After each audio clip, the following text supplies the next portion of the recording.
Hello students, हमारा बेटा कक्षा 10 में रसायन विज्ञान में अध्याय 2 और विज्ञान किताब में देखेंगे अध्याय 2 अम्ल, क्षारक एवं लवण वाला चैप्टर है, जिसका पहले लेक्चर में हमने बताया था अम्ल क्या होते हैं, क्षारक क्या होते हैं और क्षार क्या होते हैं।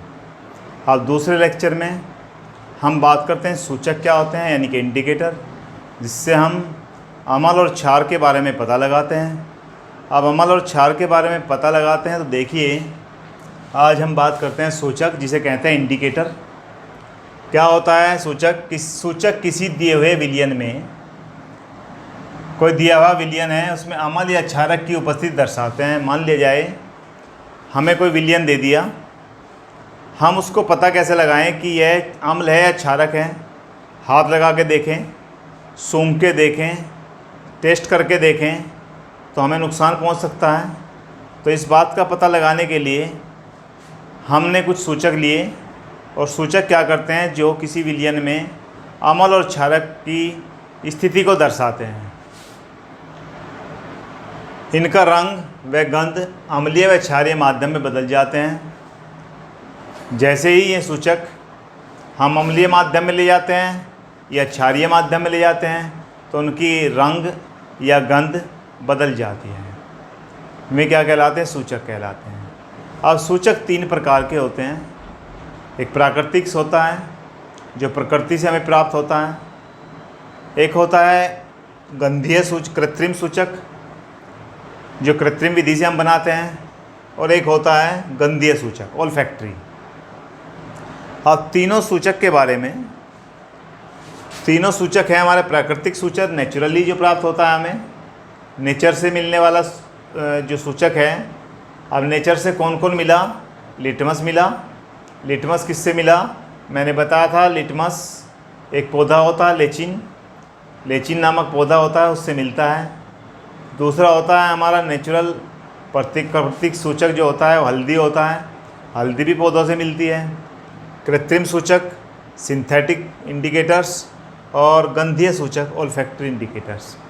अब हम बात करते हैं, एक एक के बारे में बात करते हैं। सबसे पहले आता है प्राकृतिक सूचक। अब प्राकृतिक सूचक क्या होता है? देखिए, वे सूचक जो पौधों से प्राप्त होते हैं। मैंने अभी बताया कि जिससे प्रकृति से हमें मिलते हैं, प्रकृति से मिलने वाली चीज़ें क्या हैं? जो पौधों से मिल जाते हैं वे प्रकृति कहलाते हैं। उन्हें प्राकृतिक सूचक कहते हैं। आप इनके उदाहरण, एक तो लिटमस होता है और दूसरा हल्दी होता है। लिटमस किससे मिला? लेचिन पौधे से मिला, और हल्दी का भी पौधा होता है। अब हमने देखा अम्ल पर इसका प्रभाव देखा था पहले भी, जब अम्ल मैंने पढ़ाया उसमें पढ़ाया था कि अगर हम नीले लिटमस पेपर को एक पत्र बना लें और उस पर नीले रंग का बना लें, उसे लिटमस में भिगो के सुखा लेते हैं उसे, तो वह लाल कर देता है। दूसरा, अगर हम क्षारक में डालते हैं उसे, पत्ती को, स्ट्रिप को, लाल वाली को, तो उसे नीला कर देता है। तो लिटमस पेपर जो प्राकृतिक सूचक थे, उनसे हमें अम्ल और क्षार की गणना की जा सकती है, पता लगाया जा सकता है। अब बात करते हैं बेटा हल्दी की।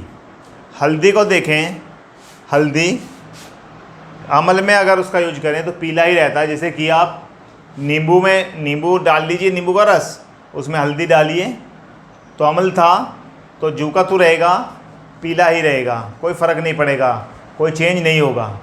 आप साबुन ले लीजिए, साबुन कैसा है आपका? क्षारक है। साबुन का रगड़िए, झाग उठाइए, किसी कपड़े पर लगाइए, उस पर हल्दी डालिए, वह पीला हो जाता है, और सॉरी लाल हो जाता है, पीले का लाल हो जाता है। तो इसका मतलब ये प्राकृतिक थे, जिससे हमें अम्ल और क्षारक का पता लगा सकते हैं। आगे आता है कृत्रिम सूचक।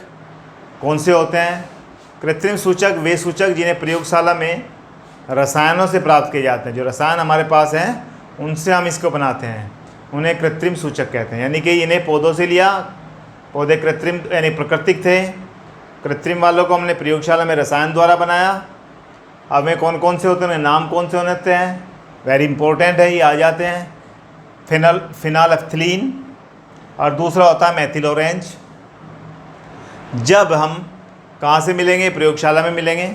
जब हम फिनालफ्थलीन के संपर्क में अम्ल को लाते हैं। हमने फिनाइलफ्थलीन लिया और उसके संपर्क में अम्ल को लाए तो रंग कोई अपरिवर्तित नहीं होगा, रंग पानी जैसा ही रहेगा, अपरिवर्तित रहेगा रंग। जैसा पानी का रंग होता है, कोई रंग नहीं होता, ऐसा रंग रहेगा, क्योंकि फिनाइलफ्थलीन का रंग भी पानी जैसा है। अब हमने मेथिल ऑरेंज, फिर क्षारक देखा। क्षारक के संपर्क में जब हम इसे फिनाइलफ्थलीन को लाएंगे तो उसका कैसा रंग था? पानी जैसा था। एकदम से क्या हो जाएगा? गुलाबी रंग हो जाएगा, गहरा गुलाबी। हम उसे गहरे गुलाबी को बैंगनी भी कह सकते हैं। एक तो गुलाबी होता है पिंक पिंक, और उसे गहरा कर दिया जाए और तो लगभग कैसा हो जाता है? जैसा कि बैंगनी होता है।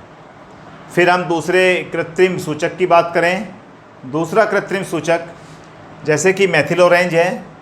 मेथिल ऑरेंज के संपर्क में जब हम अम्ल को लाते हैं तुरंत उसका रंग लाल हो जाता है। जब हम क्षारक को मेथिल ऑरेंज के संपर्क में लाते हैं तो पीला हो जाता है। अगर हमें याद है कि भाई हम अगर मेथिल ऑरेंज के संपर्क में अम्ल को लाएंगे तो लाल हो जाएगा और क्षारक को लाएंगे तो पीला हो जाएगा, तो हम कोई भी हमारे बोतल दे दी गई, उस बोतल में मान ले जाए ये बोतल है, इस बोतल में पता नहीं पानी है या अम्ल है या क्षारक है। हम इसका प्रयोगशाला में देखते हैं क्या है भाई, पता लगाने के इसके लिखा नहीं है। इसको देखने के लिए हम तुरंत उठाएंगे वहाँ से मेथिल ऑरेंज मिला हमें। मेथिल ऑरेंज पर देखा हमने इसका यूज करके, तो देखा हमने अगर अम्ल होता तो उसका रंग लाल आ जाता, अगर क्षारक है तो पीला आएगा, तो हमें पता लग जाएगा ये अम्ल है या क्षारक है। अब एक और बचा गंधीय सूचक। गंध या खुशबू, हम किसी चीज़ को सूंघते हैं, सूंघने से पता लग जाता है कि इसकी गंध कैसी है। जिन पदार्थों की गंध अम्लीय क्षारक माध्यम में बदल जाए, भाई गंध अगर बदल रही है, जैसी गंध उसकी होती है उससे बदल रही है, तो मैं क्या कहलाते हैं? गंधीय सूचक कहलाते हैं। गंधीय सूचक को हम ओल्फैक्टरी इंडिकेटर भी कहते हैं। आप देखिए उदाहरण का ले लेते हैं, प्याज का रस। घरों में होता है प्याज का रस। प्याज के रस में अगर हम अम्ल डाल दें या अम्ल में प्याज का रस डालें तो गंध और तेज़ हो जाती है। प्याज की जो गंध होती है, खुशबू मान लीजिए, कुछ भी मानिए, वो क्या है और ज़्यादा प्याज की आ जाएगी, फैल जाएगी और ज़्यादा। तो इसका मतलब पक्का क्या है? वो अम्ल है। और अगर क्षारक में डाल दें, क्षारक उसमें डाल दें प्याज के रस में, तो कोई भी गंध नहीं आएगी, कुछ भी नहीं पता लगेगा हमें। इसका मतलब हमें पता लग जाएगा क्षारक है। आगे चलते हैं, वेनिला। अब वेनिला आपने सुना होगा आइसक्रीम फ्लेवर के लिए यूज किया जाता है, और वेनिला में अम्ल से जैसी उसकी गंध थी वैसी की वैसी ही रहेगी, अपरिवर्तित, समान, बिल्कुल वैसी, ना कोई फ़र्क नहीं पड़ने। परंतु अगर हम क्षारक में ले जाएं तो उसकी क्या हो जाएगी? गंध समाप्त, कोई भी गंध नहीं आएगी, कोई भी खुशबू नहीं आएगी, सूंघेंगे तो कुछ नहीं पता चलेगा। तो इसका मतलब वेनिला से भी हम पता लगा सकते हैं। फिर आता है लौंग का तेल। लौंग आपने देखी होगी। अगर लौंग का तेल निकाल लें, अम्ल में डाल, लौंग को सूंघ के देखिए, पता लग जाएगा इसकी गंध कैसी है या खुशबू कैसी है। हम अम्ल में डालते हैं तो वैसी की वैसी रहेगी, कोई फ़र्क नहीं पड़ेगा। परंतु जैसे ही हम क्षारक में डालते हैं तो बिल्कुल ख़त्म हो जाएगी, कोई गंध नहीं आएगी, पता नहीं चलेगा लौंग का तेल था भी कि नहीं।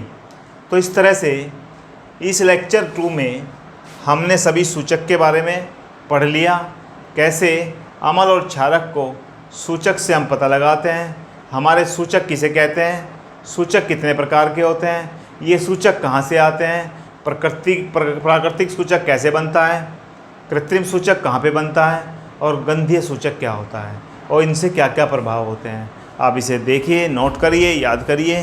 थैंक यू बेटा।